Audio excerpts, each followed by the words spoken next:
I always believed my life was straightforward and meaningful. I was a priest, ordained to serve God and guide His people. For almost 3 decades I stood at the altar, leading Mass, giving sermons, and offering confessions. It was a life of commitment, a calling I embraced wholeheartedly. My parish wasn't large, but it was my family, a community of people who relied on me for guidance, comfort, and reassurance that their faith was not in vain. From the very beginning of my time in the seminary, I knew this was the path I was meant to follow. I was drawn to the certainty that the Church offered, the sense of belonging to something larger than myself. The rules, the rituals, the hierarchy, everything made sense to me. There was structure, a clear framework to understand the world and our place in it. I believed that as long as I followed the teachings of the Church, I was fulfilling God's will. For a long time, I wholeheartedly believed this. I dedicated myself to prayer, study, and service. My days were filled with visiting the sick, counseling those in need, and preparing homilies I hoped would inspire and uplift. The weight of my collar never felt like a burden. It was an honor. I believed I was making a difference, bringing people closer to God and helping them navigate life's challenges. However, over the years, small cracks began to form in the certainty I once held so firmly. It wasn't that I stopped believing in God. On the contrary, my faith in Him remained unwavering. But there were moments, brief yet persistent, that made me question the institution I had given my life to. It started with little things, like overhearing passionate debates among my fellow priests about politics within the diocese, or witnessing decisions that seemed to prioritize tradition over compassion. One of the first unsettling moments came during a meeting with the bishop. We were discussing a community outreach program, a food pantry for struggling families in our parish. I was enthusiastic about expanding it, convinced this was the kind of work Christ would have wanted us to do. But the bishop's response was lukewarm. "We need to focus on bringing people to the sacraments," he said. "Programs like this can distract from the Church's spiritual needs." I nodded, as was expected, but his words didn't sit well with me. Wasn't our mission to feed the hungry and clothe the poor? Wasn't that part of the gospel? I didn't disagree with the importance of the sacraments. They were sacred and central to our faith, but I couldn't shake the feeling that we were missing something. As time went on, these small moments added up. There was the time I was asked to perform a wedding for a prominent family in the parish, even though I knew the groom had openly defied the Church's teachings. "It's good for the Church's image," I was told. Or the time I had to turn away a single mother seeking baptism for her child because she didn't meet certain criteria. "Rules are rules," a fellow priest said when I raised my concerns. I began to feel a quiet but persistent tension growing within me, an unease I couldn't ignore.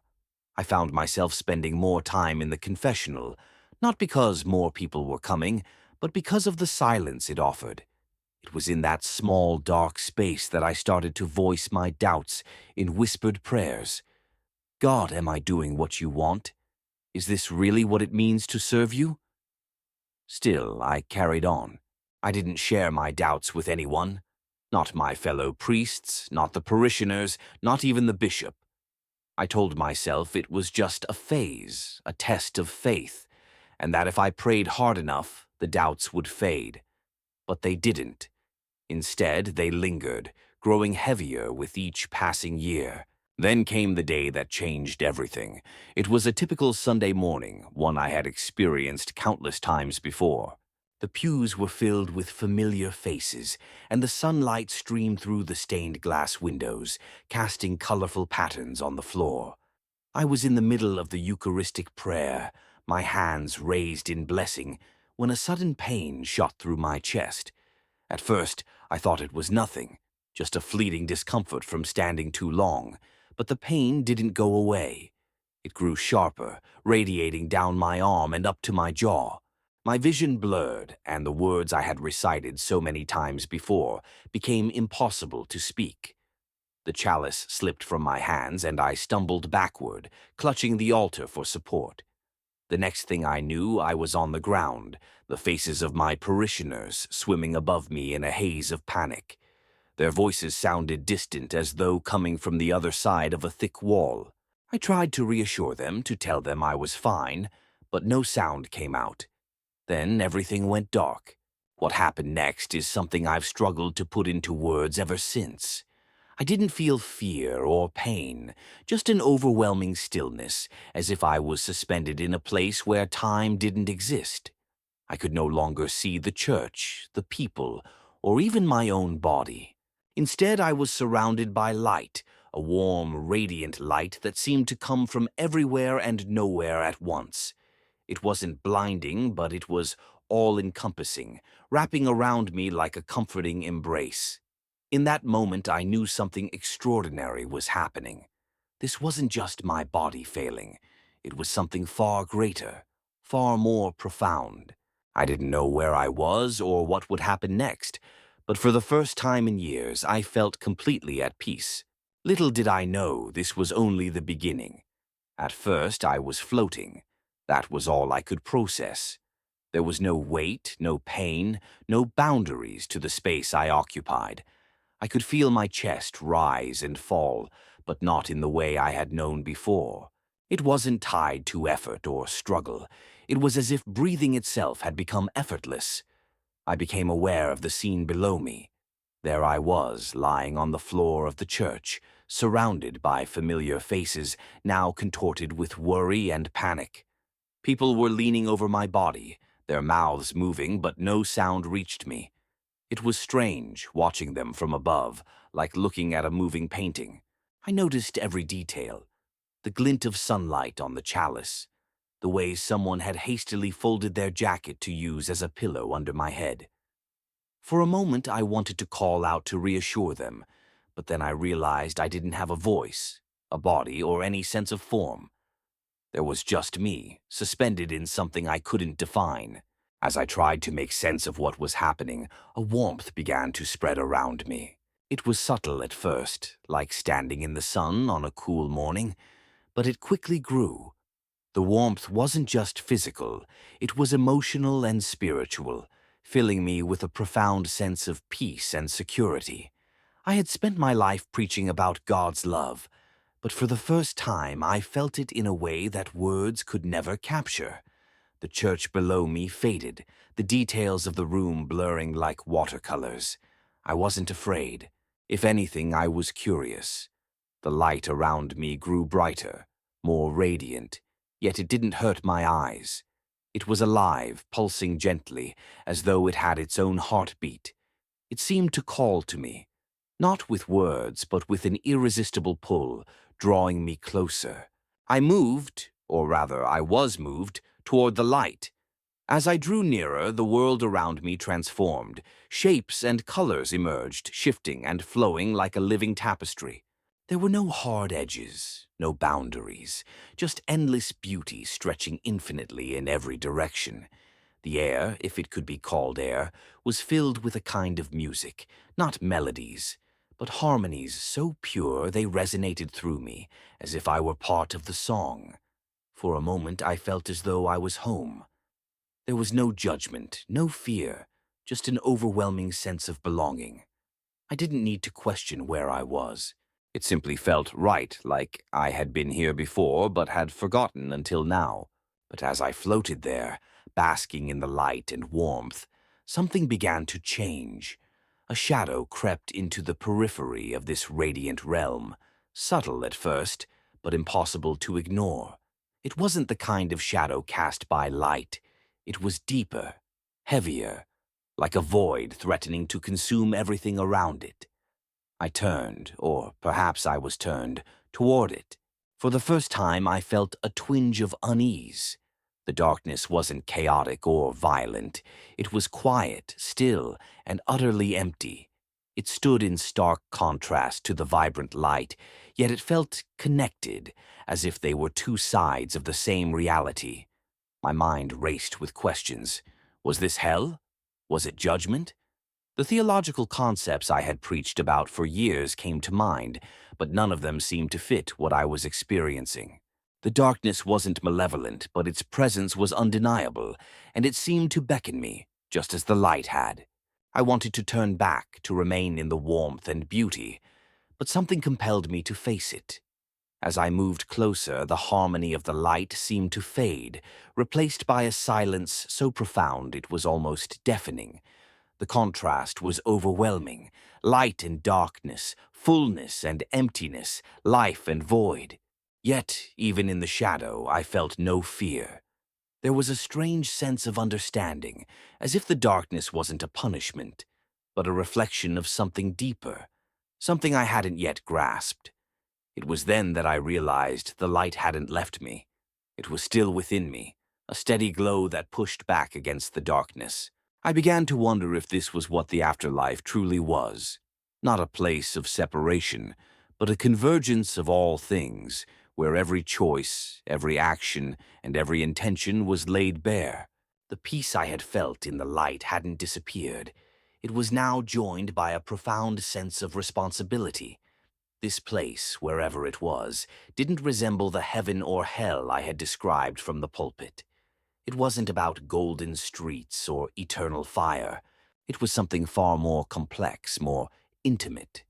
It was as if I had stepped into the very fabric of existence itself, a space where every truth, no matter how uncomfortable, was revealed. And then I felt a presence, not the light, not the darkness, but something else. It was near me, within me, and around me all at once. It wasn't harsh or commanding, but its presence was undeniable. It didn't speak, yet I understood it completely. It was inviting me deeper, asking me to let go of everything I thought I knew and trust. And for the first time in years, I did. I had once experienced a love so deep and all-consuming that it left no space for fear or uncertainty. From within that brilliance, a figure started to appear. Initially, it was just a shadow, barely visible against the light. But as it drew near, I recognized him. His face was unlike any I had seen before, yet it felt entirely familiar. It wasn't the face I had admired in paintings or statues throughout my life, but it was real, full of life, and radiated a compassion that brought tears to my eyes.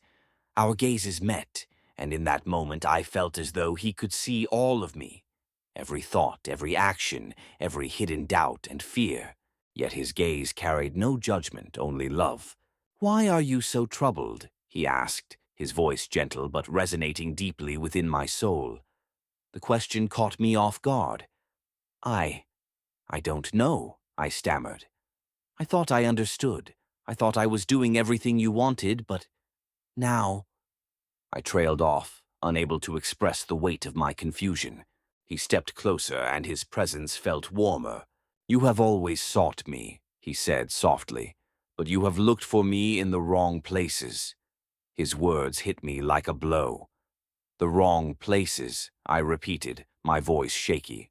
"But I've devoted my life to serving you, the church, the sacraments, the teachings. They're all for you, aren't they?"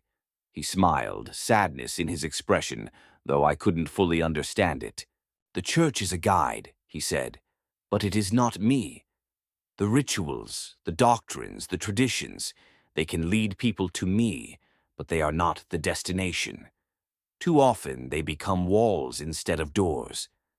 I struggled to comprehend his words. "But the church is your body," I argued. "It's where we find you, where we worship you. How can it not be enough?" He gazed at me with infinite patience. "Because it was never meant to replace me. Faith is not about rules or rituals. It's about love. True faith cannot be confined by walls or bound by traditions. It lives in the heart, in the way you treat others, in the choices you make to reflect my love." I felt a pang of guilt. "I've tried to love," I said quietly. "I've tried to serve, but it feels like it's never enough."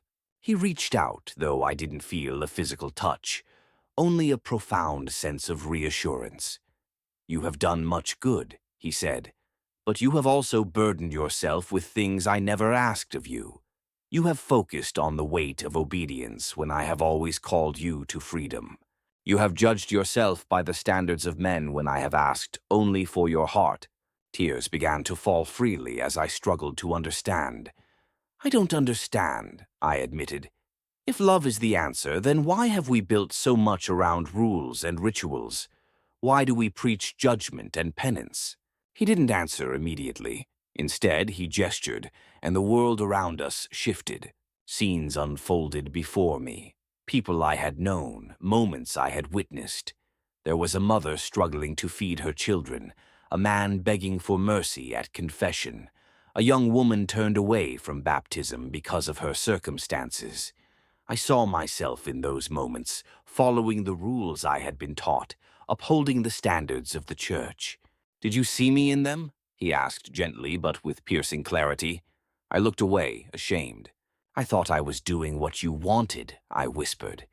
He didn't rebuke me, but showed me more moments of kindness, compassion, and selfless love, like a stranger offering food to the hungry, a child comforting a grieving friend, a woman holding the hand of a dying man, her presence a balm for his pain. This is where I am, he said. Not in the rules, but in the love you give and receive. Heaven and hell are not distant places. They are the choices you make every day, to draw closer to love or to turn away from it. The revelation rocked me to my core. Are you saying the church is wrong? I asked, my voice trembling with fear and confusion. He shook his head.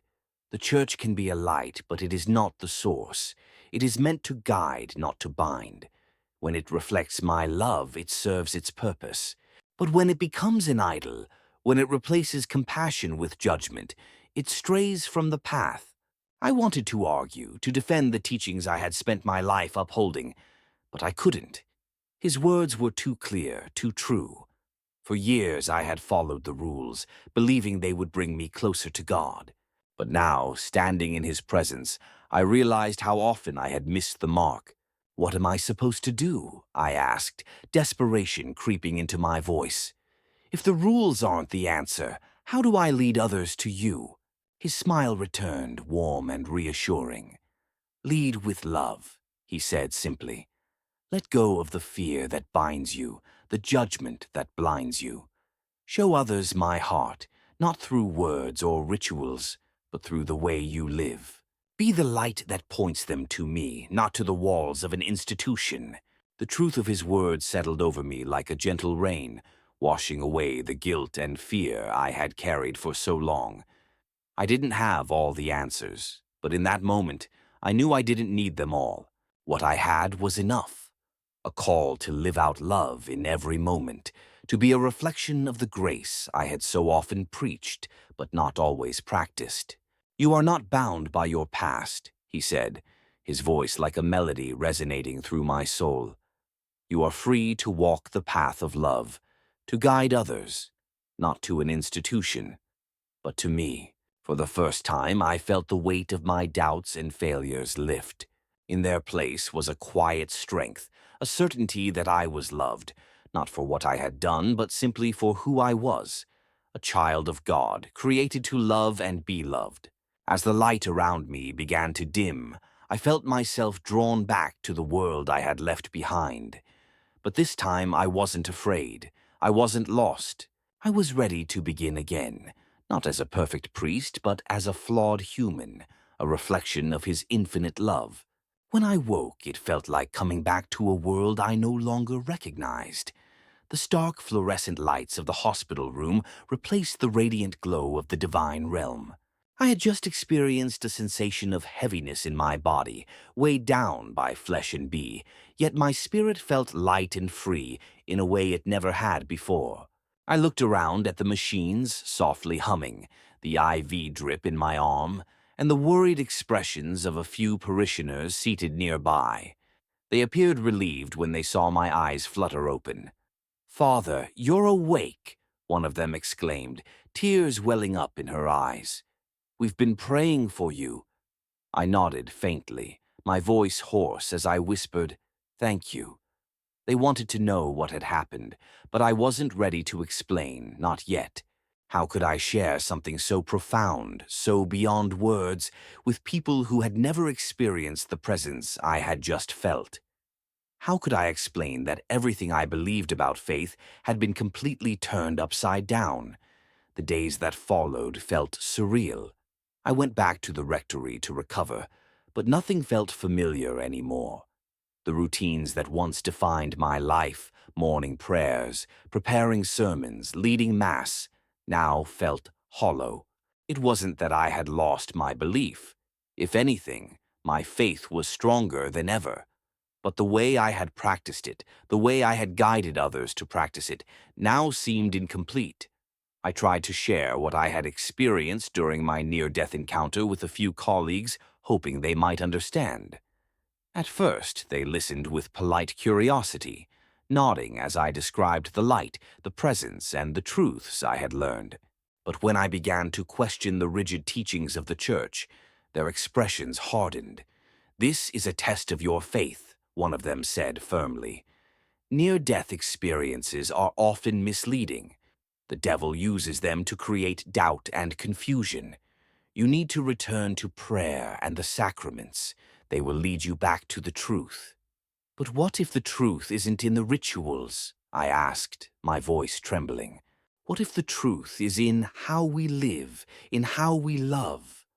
The room fell silent, the weight of my words hanging between us. Finally, one of the senior priests spoke. "Be careful, Father," he said sharply. "The Church has stood for centuries because it is built on unshakable doctrine. Questioning it leads only to division."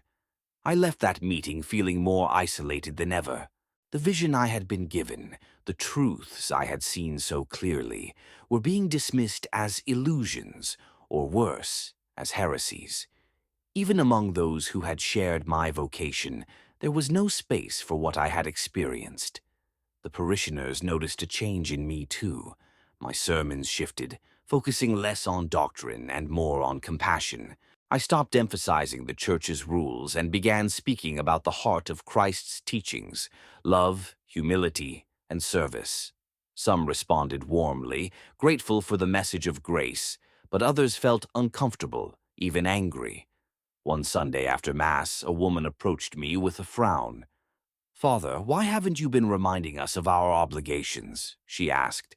"We need to hear about sin, about the importance of confession and penance." I met her gaze and gently replied, "Sin matters, yes. But what matters more is love. If we love God and one another truly and deeply, we fulfill everything He asks of us." She shook her head, unconvinced. "That's not enough," she muttered before walking away. Moments like these tested me the most. I wanted to bring people closer to God, but I realized that many weren't ready to let go of the security they found in rules and rituals.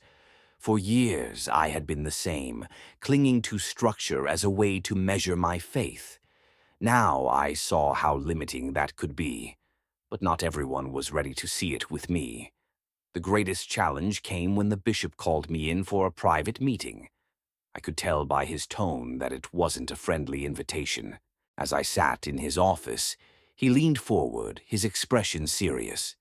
"Father," he began, "I've received complaints about your recent sermons. Parishioners are saying you've been neglecting church teachings, focusing too much on abstract ideas about love and grace. They're concerned, and frankly, so am I." I swallowed hard. "Your Excellency, with all respect, love and grace aren't abstract. They are the core of Christ's message. Everything else should flow from that." He sighed, clearly displeased. "The Church has survived for 2 millennia because of its structure, its traditions. If we start emphasizing personal interpretations over established teachings, we risk chaos. I suggest you reflect on your priorities and remember your vows." I left the meeting with a heavy heart. It was clear that my path was diverging from the one the Church expected me to walk. But I couldn't ignore what I had seen, what I now knew to be true. Faith wasn't about preserving an institution. It was about living out the love of Christ in every moment, in every interaction. Despite the rejection, I began to find new ways to serve. I spent more time with those on the margins, visiting the sick, comforting the grieving, and helping the poor in ways that didn't require approval from a higher authority. These moments, though small, felt more meaningful than anything I had done from the pulpit. I also started sharing my story. At first, cautiously, I spoke about the light, the presence, and the truths I had been shown. Some people dismissed me, but others listened, their eyes lighting up with recognition.